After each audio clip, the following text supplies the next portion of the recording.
In elite motorsport, tenths of a second are often the difference between winning and losing. Nowhere is this seen so clearly as in a pit stop. So the pit stop is as crucial, if not more so, than any other aspect of the Grand Prix. What happens in the pit lane decides races. Mistakes can cost not just victory, but even the whole race. In Austin, a jammed wheel nut proved Kimi Raikkonen's undoing. As a result, he had to retire. Wheel nuts may not be the most glamorous part of a Formula One car, but they're among the most important. As pit stops have evolved, so too have the demands made of wheel nuts. Previously a basic iron part, now high-tech. What we have here is 11 years of wheel nut development in pit stops ever since the beginning of Red Bull racing. I think perhaps you could probably divide them into two sections really, the section that was refueling and the section that's happened post-refueling era.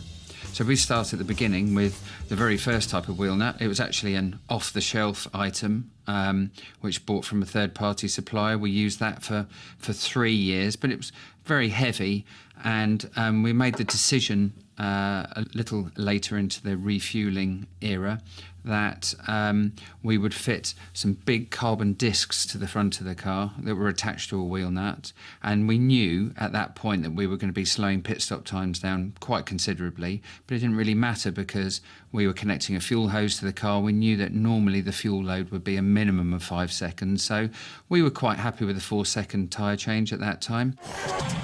Everything changed in 2010 when refueling at pit stops was again banned. All that mattered anymore was the speed of the tyre change, and the development of wheel nuts and the wheel gun really took off. In 2013 came a world record.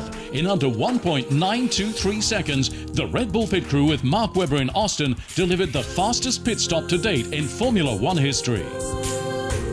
The silent hero, the wheel nut. It was its sophisticated design that made the record at all possible, but at the expense of reliability.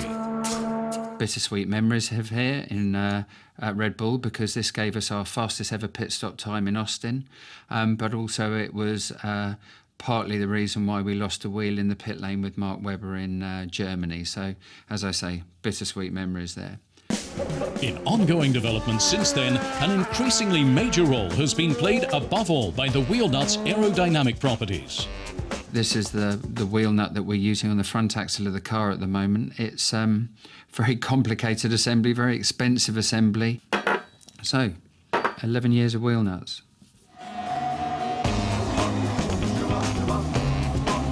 At this year's Grand Prix in Azerbaijan, the Williams pit crew with Felipe Massa were able to match the world record, but not break it. Even 3 years on, 1.92 seconds appear to be the limit of what's possible for man and machine. What the pit crews can do in 1.92 seconds, we know. But what can Daniel and Max do in the same time?